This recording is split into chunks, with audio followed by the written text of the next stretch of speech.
Selamat sore, Bung. Selamat sore. Untuk lagi di mana ini, Bung? Di rumah saya, Safik. Safik kan ya? Iya, Safik. Yang dulu di Jogja Gimana? itu. Ya, gimana Saya juga kabar? di rumah. Alhamdulillah sehat juga. Eh, Di mana? Di Semarang. aku di Brebes ini, Bung. Oh, rumahmu tuh di Brebes Brebes ya? rumahku. Ya, Hmm. ya. Aduh, akhirnya setelah melewati serangkaian perjuangan panjang tadi. Iya, Baik. aku gimana ya terus? Tak buka sebentar. Ya, Assalamualaikum warahmatullahi wabarakatuh. Salam sejahtera untuk kita semua. Selamat datang pada live streaming Ngabuburit bersama Gusmin Gusturian Semarang. Ini tuh udah live streaming yang ke-6 berarti. Yang pertama bahas soal toleransi, kasih sayang umat Katolik biasa. Yang kedua terus bahas apa dulu itu? Puasa, terus bahas soal gender, setelah itu bahas soal transgender. Kemarin bahas soal kesetaraan gender lagi kalau nggak salah, dan ini yang keenam atau mungkin yang terakhir kayaknya, Bung.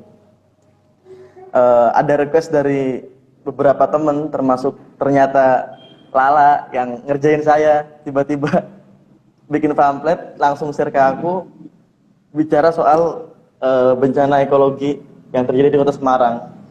Ya langsung kelabakan aku pertama. Pertama pemantiknya sama Bung Bosman. Aku agak ngeri soalnya. Ketika pertama kali ikut di diskusi di Jogja kemarin kan, kita bahas soal timbunan derita yang nggak pernah selesai itu. Aduh, agak pusing aku setelah itu. iya. Iya, tadi aku juga cukup baca-baca dikit soal apa sih mungkin krisis ekologi itu atau bencana ekologi ya, barangkali ya ada hubungannya juga mungkin kalau kita bicara soal ibadah Ramadan puasa ini, misal ya soal krisis spiritual manusia juga, krisis spiritual manusia modern yang tak kira kehilangan Tuhan dalam hubungannya dengan alam barangkali. Jadi ya kita terlalu eksploitatif terhadap alam itu sendiri. Mungkin kita bisa langsung aja, Bung. Nah, menurut Bung Bosman sendiri terkait dengan bencana ekologi atau krisis ekologi, atau mungkin ada hubungannya dengan krisis sosial ekologi kalau yang dulu pernah kita diskusikan di Jogja itu, kira-kira Ya. bisa dijelasin dulu itu apa itu, Bung, kira-kira? Ya, ya, ya, ya. Makasih Safik. Jangan pusing lah menghadapi timbunan derita ini. Ketawa-ketawa aja. Sambil jalan hidup ini kan ya mungkin itu yang justru pertama harus diklarifikasi. Saya coba pahami dari poster itu bencana ekologis atau bencana bencana ekologis ya dalam poster kalau nggak salah, bencana ekologi yang terjadi di Kota Semarang. Makanya saya tanya tadi, maksudnya bencana ekologi ini apa ya? Dan kalau nggak salah respon dari kawan-kawan itu ya seperti Rob gitu kan, yang Iya. terjadi di Kota Semarang, ya. Nah, kalau begitu ceritanya, kami menyebutnya, atau saya dan barangkali juga beberapa orang teman menyebutnya tuh halo Iqbal Al Ghofani, halo Al-Ghafani. halo juga. Halo. Iya, iya kami menyebutnya tuh krisis sosial ekologis. Sebenarnya kalau bendanya adalah amblesan tanah misalnya, atau banjir rob, atau abrasi pantai yang menyebabkan kampung-kampung di, katakanlah di Sayung Demak itu harus bedol desa karena kampungnya tenggelam kan, terabrasi. Saya pikir kita mengobrol, membincang benda yang sama. Cuma bahasa yang kita pakai sedikit berbeda meski mirip. Tidak benar-benar berbeda tapi tidak benar-benar sama itu. Di poster disebut bencana ekologi, kami sering menyebutnya tuh krisis sosial ekologi. Dalam perspektif atau bahasa Indonesianya tuh krisis sosial ekologis tuh, bahasa Indonesianya tuh timbunan derita tadi itu. Oh. Itu udah diterjemah Derita. ya. Jadi bahasa Indonesianya yang lebih mudah ditangkap. Krisis sosial ekologis juga bahasa Indonesia serapan ya. Tapi yang lebih mudah ditangkap itu namanya timbunan derita. Itu tuh. Nah, itu tuh maksudnya kira-kira bahwa semua permasalahan lingkungan atau ekologi atau bencana ekologi seperti yang ditulis di poster itu pada dasarnya itu adalah berakar pada atau bagian dari atau duduk persis di bagaimana kondisi sosial kita diatur. Kondisi sosial misalnya apa? Pembangunan, negara, demokrasi, toleransi, kapitalisme, dan seterusnya. Jadi kondisi-kondisi sosial itu adalah bagian yang melekat bergerak bersama dengan timbunan-timbunan derita itu tadi. Itu intinya, Bung. Ya. Berarti sangat sangkut paut antara bahkan mungkin hampir semua aspek yang ada di sekitar kita ya, Bung. Nggak cuma sebatas ekologi, tapi ternyata ada hubungannya dengan sosial budaya juga dan bagaimana sistem negara ini berlangsung. Nah, Iya, itu dia tuh. Lagi-lagi kita harus membangun kesepakatan dulu apa yang kita maksud ekologi. Kalau saya memahami ekologi, semuanya ini ekologi gitu. Termasuk aku dan kamu, budaya kita, itu semuanya ekologi. Jadi tergantung bagaimana kita mengartikan ekologi. Dunia tempat ini hidup, isinya saya, kamu, berebes tempatmu tinggal, air yang kamu minum nanti kalau buka puasa atau kurma yang kamu makan, itu semua adalah bagian dari ekologi, bagian dari yang disebut alam. Dan alam tidak eksternal terhadap kita. Kamu, aku, adalah bagian dari alam. Kamu, aku, berada dalam alam. Alam berada dalam dirimu dan aku. Kira-kira begitu. Jadi tidak terpisah. Dan otomatis budaya yang kita produksi, relasi sosial, macam-macam tadi itu, toleransi, negara, demokrasi, kapitalisme, itu adalah bagian dari apa yang banyak orang menyebutnya sebagai web of life, jejaring kehidupan. Ya, yang itu semua adalah, kalau saya lihat, atau saya memahaminya sebagai bagian dari ekologi, bagian yang menyusun ekologi. Kan kalau secara simpel, barangkali ekologi di buku-buku SMP, SD, SMA itu diartikan sebagai hubungan timbal balik antara manusia dan lingkungannya kan? Iya, yang biasa Ya, ditemui di manusia kuliah tuh juga kayak kamu, gitu. manusia tuh aku, dan lingkungannya tuh kan ya semuanya itu tadi, udara, air, dan itu hubungan timbal balik, bukan disebut hubungan searah, tapi hubungan timbal balik. Di mana yang namanya hubungan timbal balik, dia tidak bisa dipisah. ya barangkali dari definisi yang biasa beredar di atau beroperasi di buku-buku pelajaran itu sebenarnya kita bisa melihat betapa atau saya bisa paksa supaya kau bisa sepakat bahwa semua ini ekologi gitu. Siap, siap.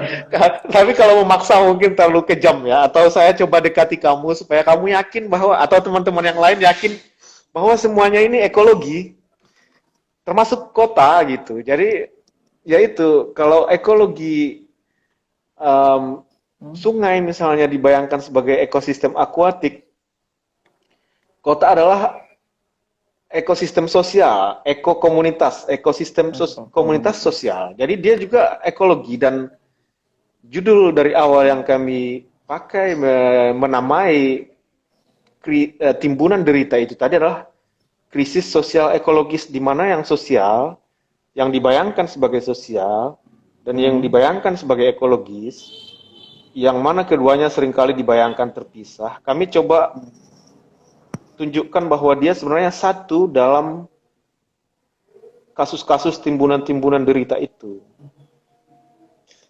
Ya, gitu. Terlalu melebar mungkin ya.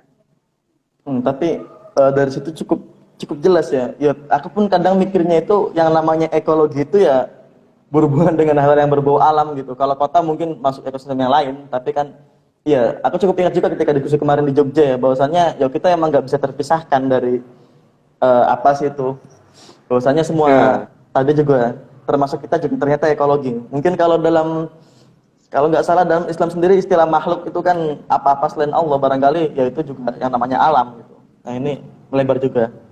Ya, Oke. ya. Jadi aku sepakat pada intinya karena ya. Ya.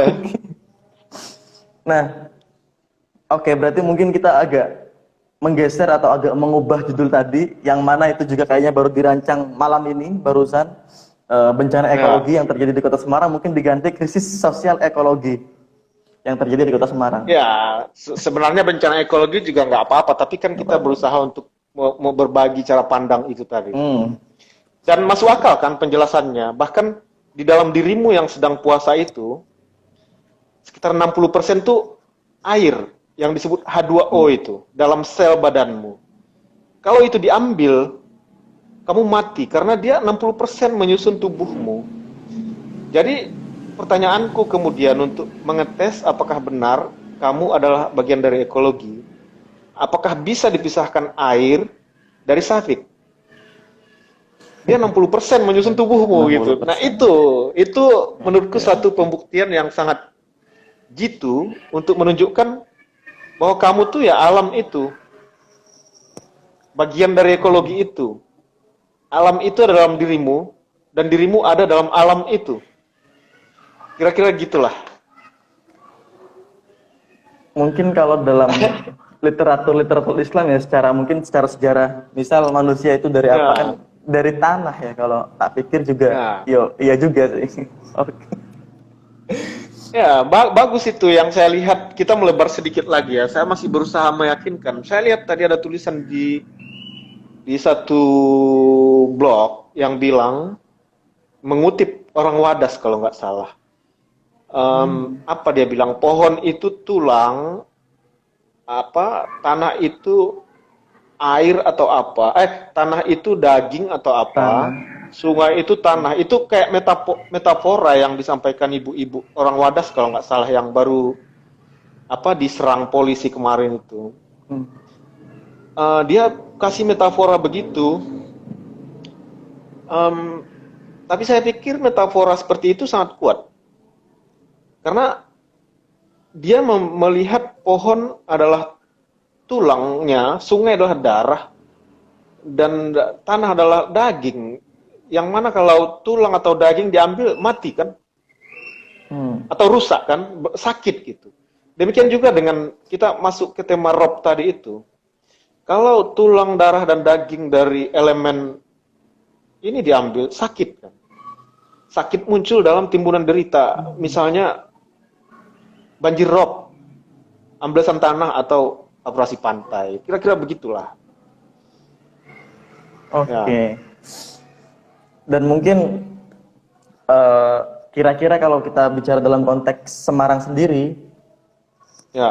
entah Semarang bagian atas ataupun Semarang bagian bawah itu, kira-kira apakah saling berkaitan gitu, Bung? Misal yang di atas serapan-serapan airnya mulai berkurang, yang di bawah juga udah banyak-banyak bangunan-bangunan dan sebagainya. Jadi Ya. kira-kira apa aja sih faktor-faktor yang melatar belakang itu semua gitu, Bung? Ya, kita urai pelan-pelan ya. Apakah saling berkaitan? Ya, jangankan Semarang atas dan Semarang bawah itu kan. Kalau di buku-buku ekologi selalu disebutkan atau seringkali disebut, misalnya satu tetes air hujan di Afrika atau satu kepakan sayap kupu-kupu di Amazon itu berpengaruh terhadap seluruh dunia begitu. Jangankan Semarang atas dan Semarang bawah itu kan. Tapi ekologi ini satu jejaring hidup, makanya web of life yang sangat saling terinterkoneksi dan ketika satu goyang, yang lain harus beresonansi dan ikut goyang.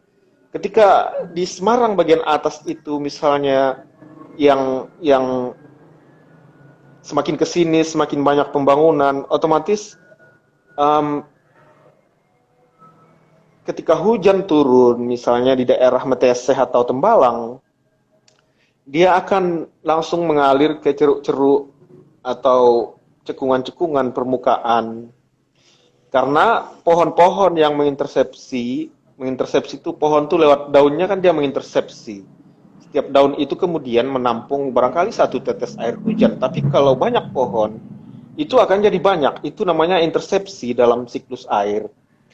Pohon-pohon yang mengintersepsi itu hilang, dan banyak permukaan air yang tadinya soil itu atau tanah itu ditutup dengan semen misalnya, dan itu secara akumulatif mengurangi kemampuan baik mengintersepsi air ataupun menyerapkan air ke dalam soil dan kemudian masuk ke dalam sarang air tanah lebih dalam lagi, sehingga air ini langsung mengalir ke permukaan dan berkumpul di satu sungai bernama Babon misalnya, dan dia menyebabkan bagian bawah Semarang mengalami banjir sungai. Yang begitu-begitu saya pikir satu cara kerja ekologi di tingkat das yang sebenarnya tidak terlalu susah membayangkannya, dan tidak terlalu ribet untuk membuktikannya kalau mau memang melakukan verifikasi atau validasi secara langsung di lapangan. Jadi itu saya pikir hubungan-hubungan seperti itu yang bisa kita lihat dalam kerangka bencana ekologi atau timbunan derita bernama banjir sungai perkotaan misalnya. Ya. Oke. Terus yang mungkin dulu juga saya pernah dengar di Jogja pas diskusi kemarin itu kan terkait dengan ada kalimat yang cukup menarik terkait, kalau tidak salah, mulai dari Segoro ya. Nah. Seperti yang tak kira kalau tak lihat ya, kebetulan aku juga orang pesisir, di Brebes juga aku bagian pesisir, daerah Losari. Itu kebanyakan mata pencarian juga nelayan, bahkan sekitar 70% penduduk desa itu nelayan. Dari dulu semenjak aku kecil, aku misal pulang dari pondok itu kan sejak tahun 2009 lah ya, 2009 di pondok, setiap pulang itu atau kabar-kabar apa itu nggak pernah ada istilah banjir atau rob gitu di desaku. Semakin 2010, 2012, 14, 15, 16 kesini. Bahkan di Losari pernah 2018 itu banjir sampai atap rumah. Itu mungkin pas PLTPB di Gunung Slamet masih agak berjalan saat itu, tahun itu. Terus semakin kesini biasanya kan kalau rob itu musim-musim tertentu lah, nggak seluruhnya rob, nggak setiap sore rob. Dan ternyata ya sekarang aku mendapati situasi di desaku yang mana ternyata juga hampir setiap sore itu pasti ada rob. Maksudnya nggak kenal musim sekarang itu. Tingginya berapa ya, Bung, rob di Losari Brebes itu? Kalau di sini belum sampai 30 sentian lah. Kalau di jalan nggak sampai segitu. Ya. Paling masih cuma bisa buat becek jalan, dan rumah-rumah yang masih rendah, yang masih setara dengan jalan itu pasti masuk air ke dalam itu. Dan ya masalahnya kayak nggak kenal musim kalau sekarang itu. Entah musim hujan atau musim apa, tetap aja. Aku Nah, belum pernah mendengar peristiwa amblesan tanah di Brebes, tapi yang banyak disorakan ini Pekalongan kan. Tanahnya ambles juga nggak di Losari? Di tempatmu? kalau di sini kayaknya nggak pernah ada berita Ya. kayak gitu, Bung. Nggak Ya, ambles, tak kira. em, eh, bukan berarti berita yang kamu bilang tidak ada. Karena begini, Oh iya, kita coba urai pelan-pelan. Semoga bisa kita urai. Ngomong-ngomong, kita ngobrol nih sampai jam berapa ya? Supaya aku bisa mengambil ancang-ancang dalam uraian ini sampai sedalam jam apa. tengah 6 biasanya, Bung. Tengah 6 Berarti sekitar 37 menit lagi ya. menit lagi. Ya, Iya. yang kamu bilang Rob itu satu peristiwa banjir yang terjadi karena naiknya air laut ke daratan kan. Hmm. Jadi dia berbeda tadi itu mula jadinya dengan banjir Tembalang Meteseh yang lewat sungai yang kita bahas sebelumnya. Yang kamu ceritakan ini itu Rob adalah air laut yang naik ke daratan. Kenapa suaranya hilang kah?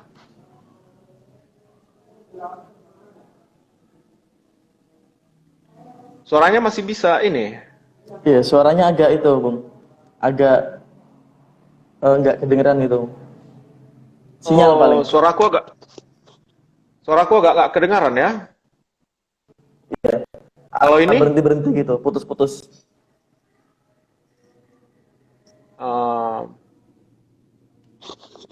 Kalau ini gimana? Iya, udah agak mending. Udah ya? Iya. Ya. Jadi yang kamu ceritakan itu tadi, Rob, itu adalah peristiwa di mana air laut di Laut Jawa itu masuk ke Losari. Ini satu banjir yang berbeda dengan yang kita bahas tadi, banjir sungai dari Kali Babon yang datang dari Tembalang atau Meteseh di Semarang. Dalam kasus Losari ini, ketika air laut naik ke daratan sampai 30 cm, kemungkinannya akan ada dua. Satu, karena naiknya muka air laut. Dua, karena amblesnya daratan, kan? Sehingga kemudian berkombinasi menyebabkan banjir rob. Nah, di pantai utara Jawa, kecepatan naiknya air laut itu, naiknya permukaan laut itu sekitar setengah sentimeter per tahun. 5 mm per tahun.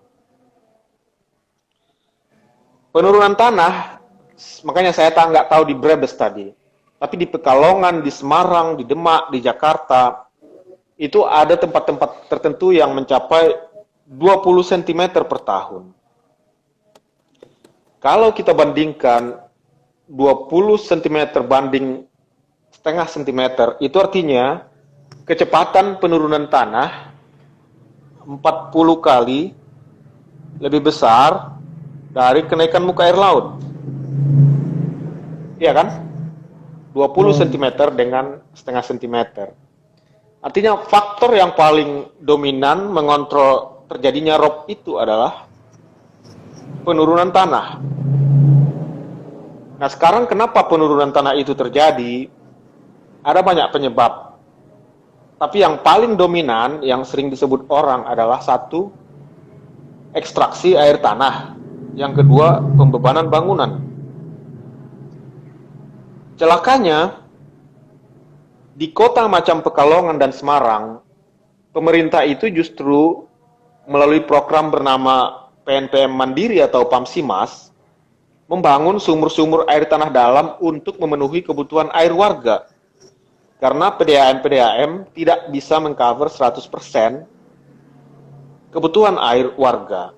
Jadi, dia bikin sumur-sumur pompa lewat program Pamsimas dan PNPM, sehingga itu menambah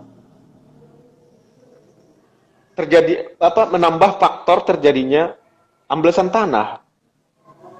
Nah, dari kasus seperti itu kita bisa kontekstualisasikan sedikit dengan film yang sedang banyak dibahas, misalnya film Tenggelam Dalam Diam yang diproduksi Watchdog dan Greenpeace.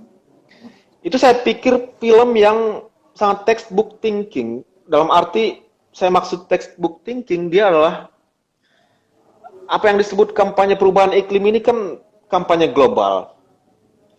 Kalau kita tonton film itu, dia paksa tuh perspektif perubahan iklim untuk menjelaskan banjir rob yang terjadi di Semarang dan Pekalongan. Meskipun nyata-nyata orang-orang di film itu berkisah tentang amblesan tanah, dia paksa untuk ngomong tentang perubahan iklim dan kenaikan muka air laut, sehingga solusi dia adalah tanam mangrove dan seterusnya. Tapi mereka, kita lihat di film itu kan tidak masuk membahas pembebanan bangunan dan ekstraksi air tanah dalam. Karena dia paksa perspektifnya untuk menjelaskan pantai utara Jawa. Nah, dari kasus-kasus seperti itu, kita kemudian, saya mencoba menghubungkan lagi diskusi kita di awal bahwa timbunan derita ini terjadi atau diproduksi atau duduk pada bagaimana kondisi sosial diatur.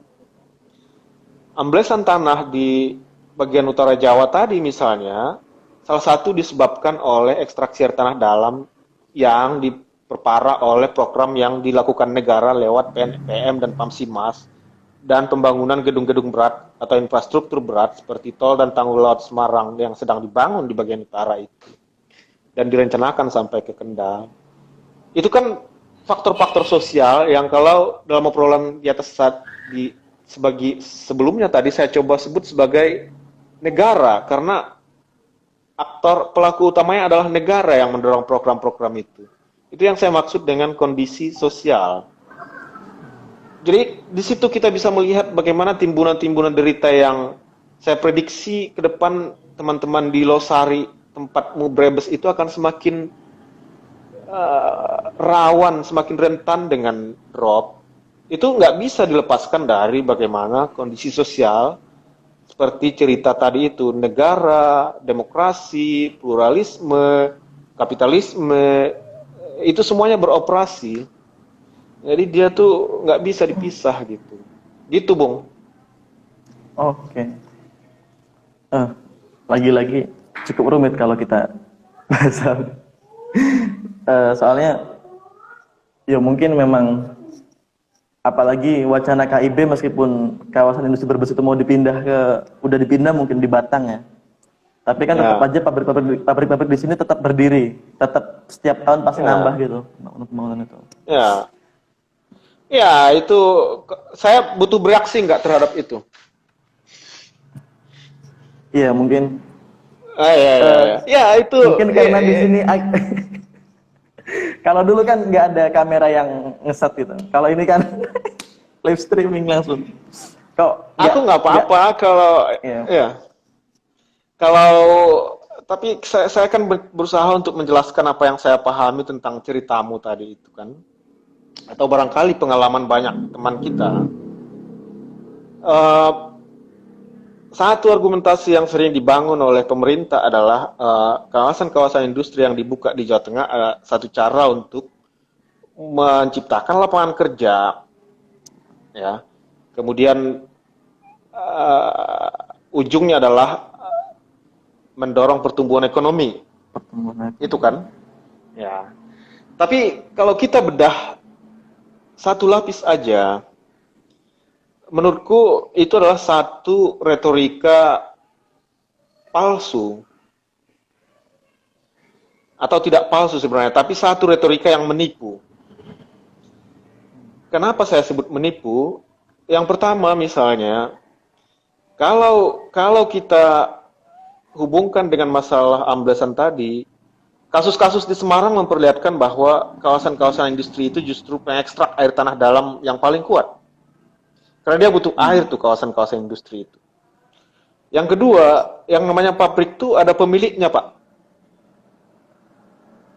Aku bekerja sebagai buruh di satu pabrik misalnya, dan dibayar sesuai dengan UMR, itu cuma bisa untuk beranak pinak, untuk aku menikah, beranak, kemudian melahirkan seseorang yang akan menjadi buruh lagi.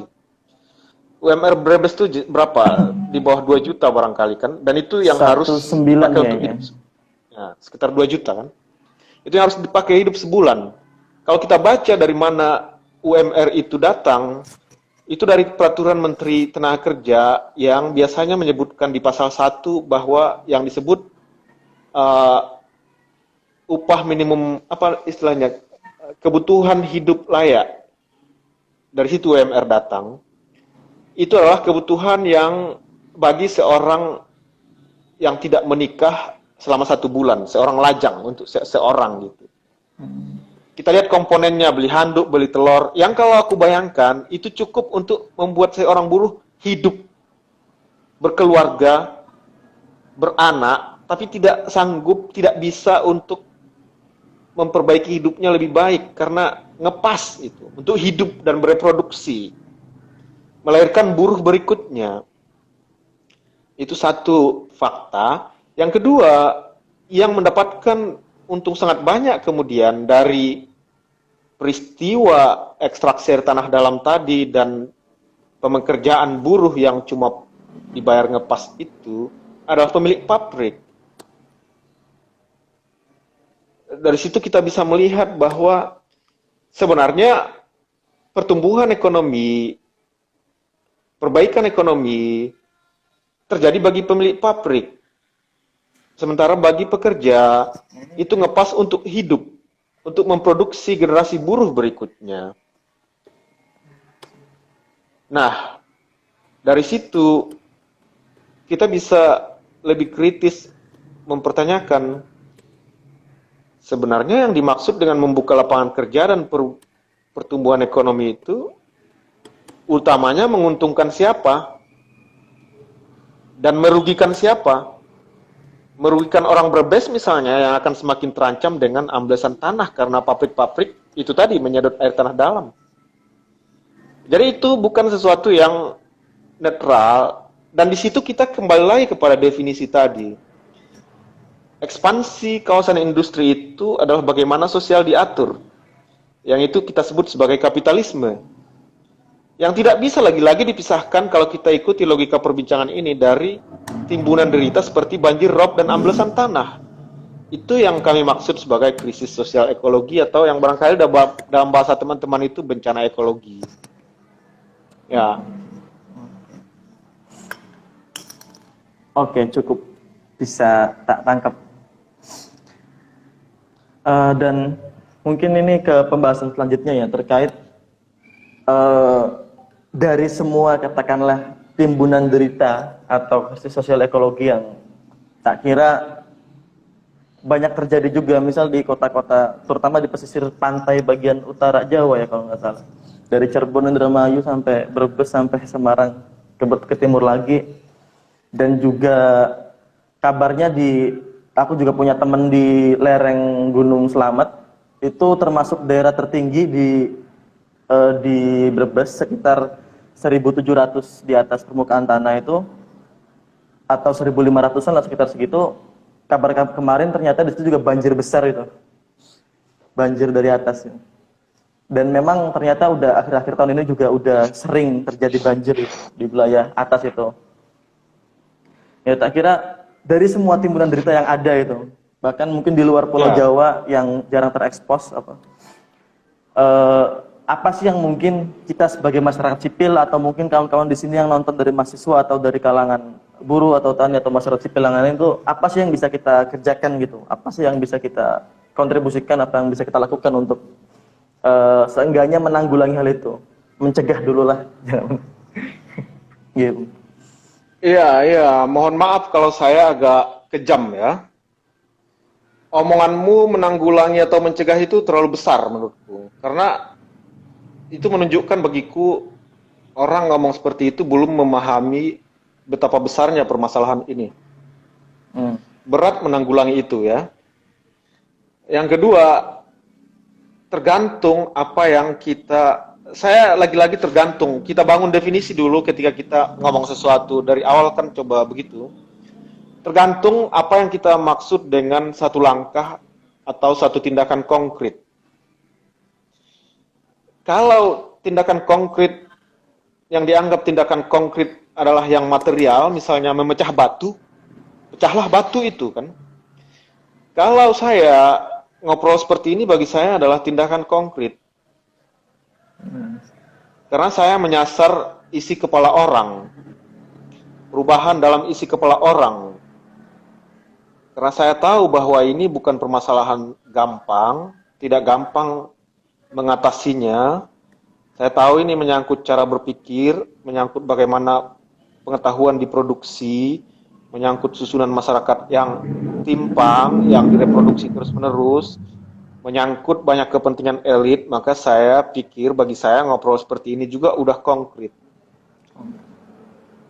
Dan saya tidak membayangkan semua timbunan derita itu bisa dihilangkan dalam 1 atau 2 dekade.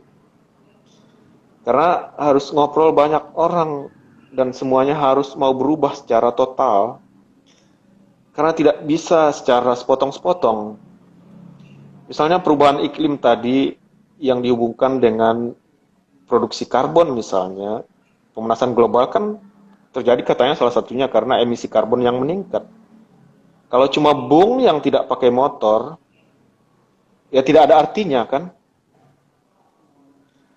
Ya, jadi tidak bisa, ya karena semua dari awal kita nih bicara ekologi. Kalau cuma bung yang tidak menebang pohon, ya selamat tetap banjir karena ada geotermal di atas sana yang menebang pohon. Ada perusahaan geotermal yang menebang pohon di atas sana kan? Ya, nah itu masalahnya. Dan kenapa itu muncul? Karena itu terus difasilitasi oleh satu sistem yang bernama negara melalui konsesi-konsesi. Misalnya konsesi kawasan industri di Brebes. Misalnya konsesi geotermal di Slamet. Misalnya konsesi pembangunan tol Tanggul Laut Semarang-Demak. Misalnya konsesi pemboran air tanah untuk Pamsimas dan program PNPM. Misalnya konsesi pembelakan kayu di Kalimantan dan Sumatera. Misalnya konsesi pertambangan emas di Papua, Sulawesi, Halmahera. Misalnya konsesi pertambangan nikel di Pulau Gak, Halmahera atau pulau-pulau kecil yang sudah mau hilang itu. Bukan cuma derita, dia udah mau hilang pulaunya. Atau misalnya konsesi pertambangan batu bara di Kalimantan dan Sumatera Selatan. Itu semua ada orang yang mengaturnya, ada kelompok yang mengaturnya, ada sistem, ada kerangka pengaturan yang bekerja untuk melanggengkan semua itu bekerja, untuk memperbolehkan semua itu beroperasi. Apa itu kerangka pengaturan itu? Itu namanya negara. Itu yang memberi izin kan? Ya, yang dalam bahasa orang, kalau kita mengikuti diskusi Omnibus Law kemarin, negara sudah dibajak oleh oligark atau kelompok pengusaha atau kelompok kapitalis. Kita buat lebih eksplisit. Nah, kalau mau mengubah itu, berarti kau harus menghentikan atau kita harus menghentikan semua pemberian konsesi itu. Jalan pertama misalnya, memenangkan pemilu. Dan kau ganti semua undang-undang itu. Kita ganti semua undang-undang itu. Tapi itu berat. Jalan kedua, melakukan diskusi seperti ini, dengan imajinasi bahwa ini adalah suatu pekerjaan konkret karena saya tahu timbunan derita yang dihadapi ini berat, dan berharap obrolan seperti ini beresonansi dengan sebanyak mungkin orang karena kita tidak mau sama-sama mati konyol. Sampai titik mana kita bisa membangun resonansi dan kemudian sepakat untuk memeriksa ulang semua kondisi sosial yang mengatur tadi itu. Karena sosial ekologis ya, semua kondisi mana krisis ekologi atau bencana lingkungan tadi duduk, mulai dari negara, demokrasi, kapitalisme, pluralisme, dan seterusnya, itu kita periksa ulang. Karena kalau cuma kita berdua, tidak ada artinya, Pak. Atau kita ber-14 yang ada di acara live streaming itu, nggak ada artinya. Ya ada artinya bagi kita mungkin, tapi tidak signifikan untuk mencegah losari semakin tenggelam oleh rob. Ya.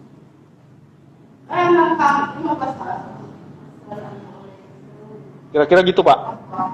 Oke. Iya, aku lupa bilang dari awal ini. Barangkali ada kawan-kawan yang mau bertanya gitu, langsung klik di bagian kolom komentar aja. Soalnya sepertinya udah mau memasuki waktu-waktu krusial dalam berpuasa gitu. Ya. Bagi yang berpuasa. Mungkin terakhir kalinya, kalau dari saya sendiri, pertanyaan dari saya atau mungkin lebih mengarah ke apa sih kira-kira sarannya Bung buat kawan-kawan yang hadir di sini gitu. Ya. Lagi-lagi barangkali. Iya silakan. Kalau saran saya berangkat dari analisis sosial ekologis tadi itu ya, bahwa semua timbunan derita ini, permasalahan lingkungan, bencana ekologis macam-macam itu adalah bagian integral dari bagaimana kondisi sosial kita bekerja. Bekerja yang paling dominan sekarang, halo? Masih kedengaran ya? Masih. Kondisi sosial kita beroperasi dikontrol, menurut saya ya, dikontrol oleh satu proses yang paling dominan sekarang bernama mode produksi kapitalisme. Negara, pluralisme, ekologi, dan semuanya, bahkan rural dan pekerjaan reproduksi domestik, semuanya diserap dalam satu sirkuit, diusahakan untuk masuk ke dalam satu sirkuit produksi kapital. Jadi, kalau ingin keluar dari situ, menurut saya langkah pertama adalah pelajarilah bagaimana kapital beroperasi. Ngerti dulu persoalannya apa, baru berbicara mau ngapain kan. Kalau nggak ngerti persoalannya apa, terus mau ngapain? Kalau nggak ngerti persoalannya apa, barangkali masalahnya itu karena nggak ngerti masalahnya apa. Itu menurut saya, Pak, kalau saya ditanya dengan pertanyaan begitu. Oke. Iya, tak kira memang wacana-wacana seperti ini harus kita kembali masifkan ya, terutama barangkali mungkin orang-orang di desa-desa yang, khususnya mungkin desa saya pribadi, memang udah mulai sih, teman-teman FNKSDA Cirebon juga kadang main diskusi ke sini beberapa.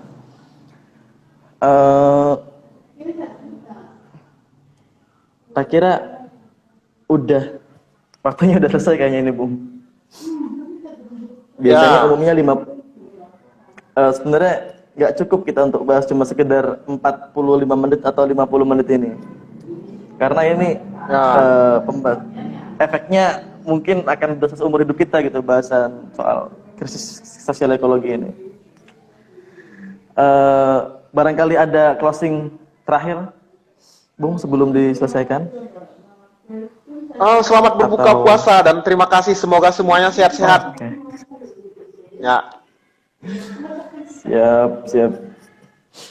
Matur suwun Bung Bosman sudah Ya, meluangkan sama-sama. waktunya pada sore hari ini.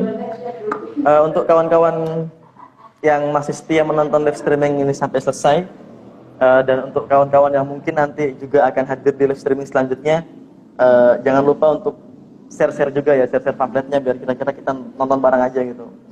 Dan tak kira mungkin ini live streaming yang terakhir, kalau enggak ini berarti nanti hari Senin yang terakhir, karena kita mau lebaran. Dan selamat berbuka puasa bagi yang mau menjalankan dan bagi yang mau berbuka. Kalau saya kan udah buka dari tadi sahur sih tapi. Baik, kurang lebihnya mohon maaf. Terima kasih Bung Bosman. Yo, sama-sama. Wassalamualaikum warahmatullahi wabarakatuh. Salam sejahtera untuk kita semua. Waalaikumsalam warahmatullahi wabarakatuh.